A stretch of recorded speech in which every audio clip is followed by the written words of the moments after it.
Hello, everybody, and thank you for tuning in to the Liberty Report. With us today is Daniel McAdams, our co-host. Daniel, good to see you today. Dr. Paul, how are you doing? I'm doing well. Good. Thank you. Good. Ready and raring to go. That's right. As usual. Got work to do. So let's see what we can find in the issue of telling the truth. Yes. Challenge those people because, you know, when you have an empire of lies, guess what they say, that people who tell the truth, they're traitors. Yep. There's a little bit of that we're going to talk about right now. They don't think they use the traitor, but they're implying that you're a bad person. We're going to be talking about a Texas school, professor at Texas school, Baylor. Baylor professor calls for prosecution of criticism, just criticism, of Fauci and other scientists as hate crimes. You know, some people have argued that this Fauci stuff is like a cult, and some people even say that wokeism is like a religion, and now it's become that they need to separate their church and state too. But anyway, this has been proposed. It was called to attention to us by Jonathan Turley, and makes some very good points here, but. He of course, Turley was outraged, as we are, to think about this, because first it endorses the principle of hate crimes, which I never did, and neither did, and Turley made sure that we understood his position. Because it puts it in the category of subjectivity. It has nothing to do with objectivity. And matter of fact, it does the opposite. It usually causes more resentment. They think they're going to protect certain groups and label them, and punishments will be different. So it makes no sense for that. But you know, they want to punish people who speak poorly. What if we'll be on that list? Speak poorly of Fauci. But what amazed me was they expanded this. You know, if you commit your crime by saying something they don't want you to say, it's illegal to say it. That's one thing. But if you're tempted to say something like that, and you back off and you say, well, I'm just sort of holding my lip. I'm not going to say anything, and hold back on saying it. And they said that that could be just as bad. You have an obligation not only to not say the things they don't want you to say, but not to say anything at all, unless you follow what their rules are. That is a bit of control of speech. That's 1984, pretty seriously. Yeah, it's pretty crazy, and he's pretty crazy.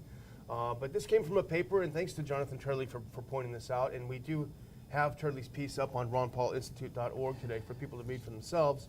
I didn't use a picture of Professor Peter Hotez. In fact, I put a picture of Stalin up because it sounds more like something Stalin would do.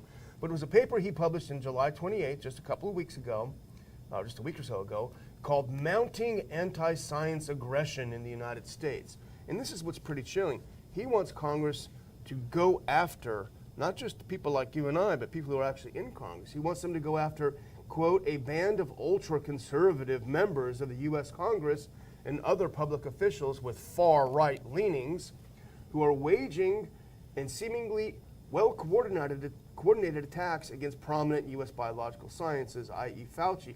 As you said, it's not enough to support these people's science, but you must criminalize attacks or criticism on their research. Isn't this amazing? He's criminalizing hate speech, which means criticizing somebody becomes a vicious crime and they're going to go after you. So they make the one mistake there, and then they decide, well, it's only Republicans that have ever had hate speech. And they say, we have to go after the far right. They're the ones who are committing all the sins. So we have to clean up this act. You talk about subjectivity and the rule of law. And no matter who ends up suffering the most from this, they would never expect that this is the worst type of discrimination you can have, because you've eliminated the rule of law, you know, and picking on groups and who deserves protection against hate speech, you know, and what is hate speech? That whole thing is so much nonsense, and yet people go along with it. Well, we don't want people saying bad things, and I keep thinking, kids have figured that out a long time ago, about sticks and stones. Yeah. I can remember that so clearly when you didn't want to get into a fight. Sticks and stones, my names aren't going to hurt me, go away. Yeah. But no.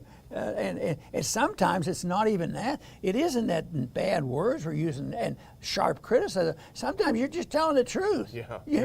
All we want is a discussion, a real, honest, open discussion on the science of this. Instead of saying, if you take this position that you say science is this, you've committed hate crimes. But you're making a scientific decision, then you're making another decision on who's committing a crime, and it's an authoritarian approach to manipulating people and controlling society.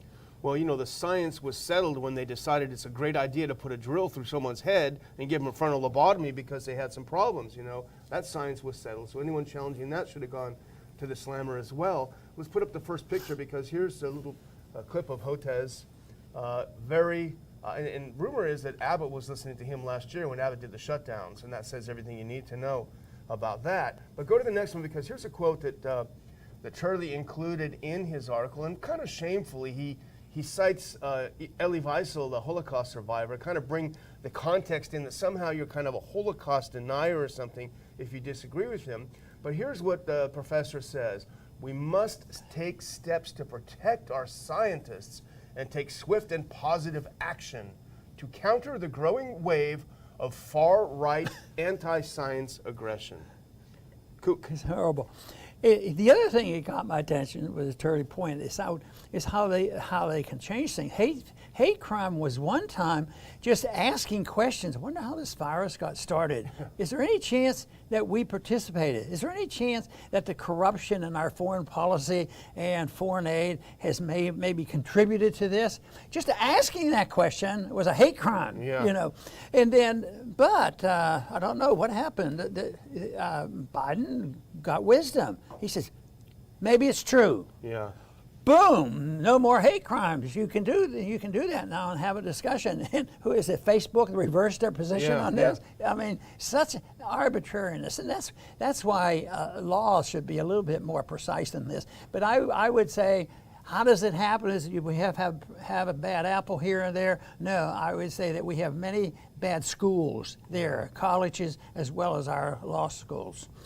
Well, in a sane society, someone like him would be run out of town on a rail. He wouldn't have a position of power like he did. But you're right on Facebook, and that's a great example. And Turley, I'm glad he points it out, that up until the point where it became obvious that there's a possibility that the virus leaked out of a lab, and we don't know the answer to that, but there's a possibility. Up until that point, if you mentioned it on Facebook, you were kicked off. You were silenced. You were done. You were over. Then all of a sudden, when Fauci admitted, well, it's a possibility, when Biden said, it's a possibility, then at that point, the science changed. But what people like Hotez are saying is that the science never changes, and we are the science. So you better not criticize us, even if it changes. And it's laughable, but it's that authoritarian tendency, I think, that really should reaffirm to us that so-called public health professionals should never be involved in politics in planning societies because they have authoritarian tendencies. And then they drift into power corruption, and they want the authority to determine what is right and what is wrong and what is the truth. And it becomes very necessary, it becomes a political necessity when you're running an empire, because you can't be challenged at all. Like, they're not challenging just people saying bad things. It's the right wing is going to be challenged. So they design what the law would say, and it's telling the truth that can become treasonous if you challenge the state. But for some reason, it doesn't bother them one bit. They have no remorse over their lying and scheming. Matter of fact, all they do is turn around and say, oh, you guys lie, and flip it around and say the other people are lying. But I think the answer is what you alluded to, and that is the authoritarianism that drifts in. When you have large government like this, people tend to depend on this, and the people do get corrupted. And the tragedy that I see is, although the people tolerate it and they go along with it, I think if people really had the information out on the table. I just can't believe we have that many people who would all of a sudden spontaneously create this system. No, it's bad people, bad influences, bad philosophy, and then they get in position of authority, and it's invited. The worst rises to the top, as Hayek said. They go there to government, and some of the worst features come out of the human being once they have this political power. Well, our viewers should beware. We're about to commit a hate crime, Dr. Paul, because if criticizing Fauci is a hate crime, then indeed we're about to commit one. Because let's go to the next clip. Fauci's back. He was out of the TV for another day, I think, and that gave him a panic attack. So now he's back, and he's turning the fear up to 11. Fauci fears that a variant worse than Delta is coming, says COVID-19 cases may double. And, okay, maybe he's right. Maybe there will be further variants. We know that can be the case with viruses, particularly coronaviruses. But the purpose of this, I think, and I'm sure you'll agree, is to terrify people. And we're seeing it. I see it in the stores now. You see people starting to put the masks on, starting to act weird, starting to get paranoid because it's 24/7 fear porn on the major networks. And that's most people don't watch the Liberty Report, unfortunately. But he's turning it up. He wants people to be afraid because he is he's addicted to the television and power. I believe there's an ultimate goal from all this from the very beginning. It isn't to stop a pandemic and take care of little kids or anything like that. I don't think it was ever a health matter. They were using something that they thought they could expand and scare a lot of people. And I think the goal has been a passport, the vaccine passport. Because when you read all these things, it's always the solution is, no matter how crazy it is or how much they admit to, yeah, you're right about that, you're right about that. But the only thing that can solve it is the vaccine support. And then what is the next step? Putting the pressure on the corporations to enforce the law, whether it's on speaking or whatever. They put the pressure on them to follow through and enforce, freedom of speech and the whole works. Who's going to be canceled and who's going to be limited to what they can do and set up all the rules. But I see so much of it. It's usually, kids don't get sick. Yeah. But they say, well, they carry the virus. Well, good. Maybe it's doing some good.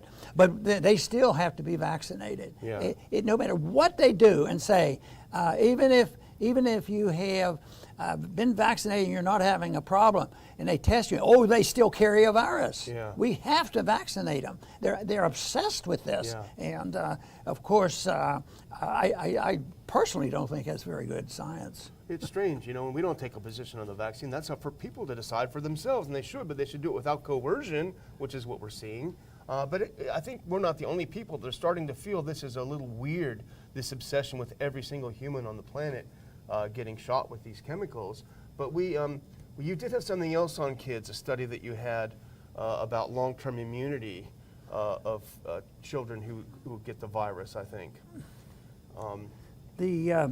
The one thing is it turned out to be much longer than anybody ever dreamed. I think they've measured it. Why should they even be measuring? They're not sick, Yeah. But anyway, they've either had it or had a shot, and the immunity is lasting much longer, which is very good news, because they're probably disappointed, but they'll figure out another way. They're waiting for the day that there's a difference, and maybe the test will be fudged or something, but they will find an excuse to make sure the kids are vaccinated and that they'll get their second and third shot. There's already this stuff, the second and third shot.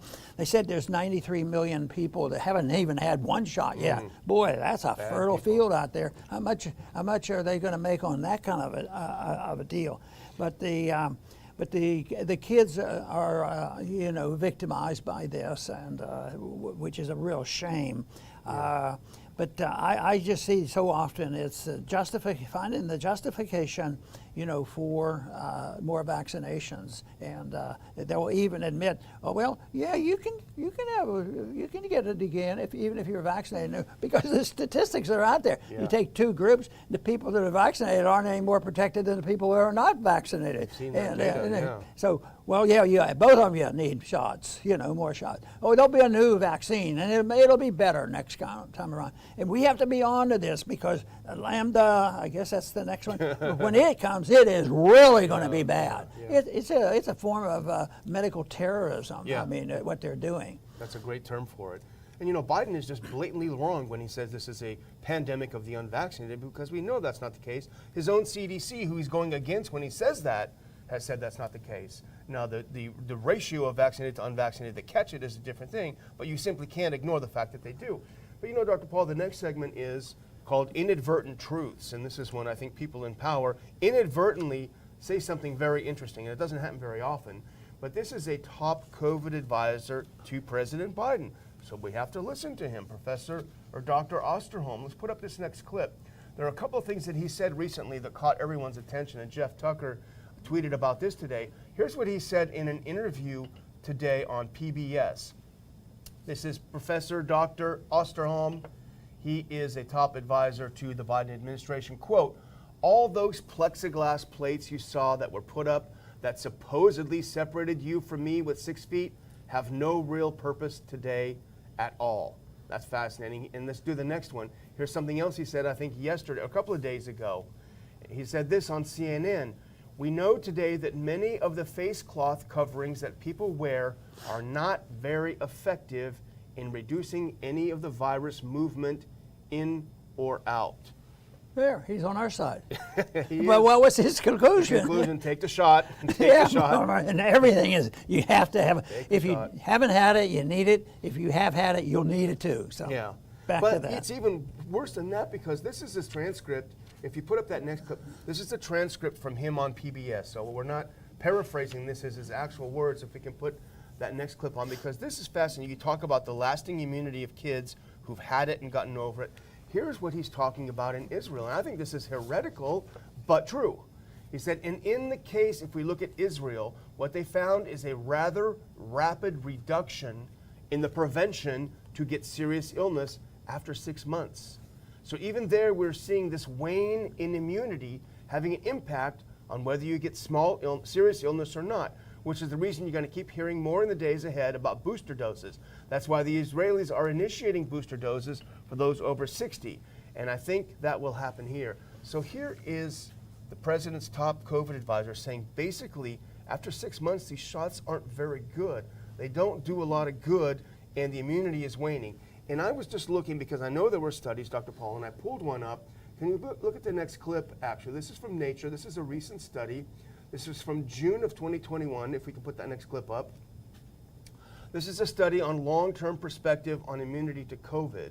And if we can put and this is published in the journal Nature, so it's a serious journal. If we can put that next clip up, and it gets a little tricky, Dr. Paul, I'm not going to go into the details, but Turner et al., they're the ones that did the study, and they found that natural immunity produces long-lived memory plasma cells producing antibodies generated in the bone marrow. And they basically say memory plasma cells are a cell type that can be maintained for many years, if not a lifetime. So they are discovering, and you can look at the chart, that you're having with a natural infection long-term immunity, which we would find is a great news, especially for kids who don't get very sick. But why are they not talking about it when they tell everyone they need to get a shot? Well, it destroys the incentive to sell them something else. Excuse me, that's the problem. But isn't it amazing? They say he admits after 6 months the shot's not very good. Yeah. You think people would listen to that? That's pretty scary. Yeah, natural immunity is surprising and lasting longer than I think. There are even people now talking in legitimate discussions, should be legitimately debated, that maybe the people who have actually had a pretty rough time with COVID, they might have a lifetime immunity. Yeah. Because there are a lot of people and a lot of diseases. That concept was with me a long time, because there's a lot of them. Your immunity, I've had that. Yeah. And we'll pass it on, and this sort of thing. It's not a problem. It lasts a very long time. Like chicken pox or something like that. Yeah. You get it once and you're done. Right. Well, you had something on this military thing, which Yeah. is also very disturbing. The military is very important. They're held in very high esteem. Sometimes they praise me for spending 5 years in the military, which makes me very nervous because I was in during the 1960s, and they wanted, they're anxious, they're polite, they want to thank me for my service, but they wanted to thank, the story is you thank military people for preserving our liberties and preserving our Constitution, fighting wars that we shouldn't be fighting. So. This is something, we go around the world, we have an empire, and we go into areas where we're not immune from some of the local diseases. Yeah. So therefore, the military people have to take a lot more shots, but it generally hasn't come up too often, except there was an awakening with anthrax. You know, a lot of military people got sick from this, and there was resistance, and there is a building resistance now. But right now, Biden administration to announce mandatory vaccination, all active duty personnel. Wow. Well, I would say that if there is a little more risk to go into certain of these countries, why don't we just stay out of there? Yeah, that'd be a good idea. You know, maybe this is going to help us on non-intervention. They say, oh no, we have to go there. We have an obligation to protect the troops. Yes, you do. But the best protection during the presidential campaign, I was able to argue a non-interventions foreign policy, and they said, well, you don't like the troops, you don't support the troops, you don't vote for all this money. Yeah. And it turns out the troops like the idea of coming home and not fighting wars like that. And but you know, the reason that it really bothers me is the excuse for this is always, you know, when somebody's been injured, killed, or lose limbs, the argument is thank you for your service and put them in a hero position. And it's difficult to say this because it's so sad for me to see them. And they'll say, well, why are they there? Yeah. And the excuse is, and how many times have you heard it? They are patriots, and they are protecting our Constitution and protecting our liberties, so they should be heroic. I would say the real hero will be one day when we decide that we need to be a lot less militarily involved around the world. And they do like to do the rhetoric of calling them heroes and everything, but when it comes time to abusing them, like forcing them to take medicine, they're not such heroes, right? That's the opposite of what they claim they're fighting for. Exactly. That's such an irony. But you know, Massey warned, Thomas Massey from Kentucky warned, he's been talking to military people, and they are looking to get out as quick as they can if they try to force a shot on them. And if you look at the demographics, they're generally young and in good health. That's kind of what the military is all about. And they also have an institutional memory of just a few years ago with the anthrax shot, as you mentioned. And the General Accounting Office of U.S. Congress found that 85% of the troops that received an anthrax shot had an adverse reaction.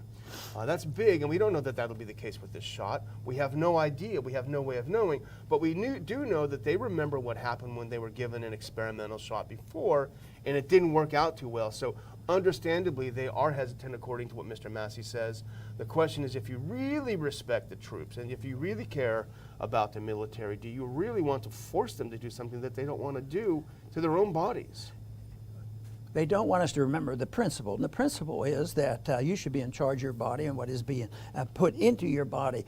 But you shouldn't automatically lose rights when you go into the military. I mean, they still should be able to take care of themselves and make some decisions. But anyway, there's so many other things. I hardly think it's appropriate to be fighting all these wars because, you know, it's for our national security and for our Constitution. Well, when's the last time we went into a constitutional war? You know, when was the last time it was declared? 1941. The rest of the time, it's an announcement by one person, the executive. They're supposed to be, you know, the President of the United States is supposed to have this authority. He doesn't have this authority. That's why we have a Congress. And yet, look at the tragedy that goes on. And then, are they going to preserve our liberties? We talked just today already how many liberties are being destroyed here at home. And it makes me pretty ill when I hear the Speaker of the House preaching the gospel of how great she is in protecting the Constitution here at home. The enemy is here at home, and they're all the Republicans. That's our duty, and to defend ourselves against the Republicans, as if the Republicans have a monopoly on messing up the Constitution in Washington, D.C. Okay. I think that's a bipartisan problem. Yeah, they're good at it too. Well, I'm going to close with a follow-up to something we said yesterday. But before I do that, I just want to remind the viewers, subscribe to this channel for sure, please. But go to ronpaulinstitute.org.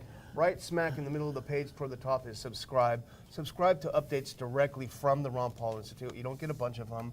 We just send you something when it's important. We don't sell or give your name away, but we have to find a way to get in touch because, as we know, the cancel culture is there. And speaking of that, Dr. Paul, I was just looking yesterday.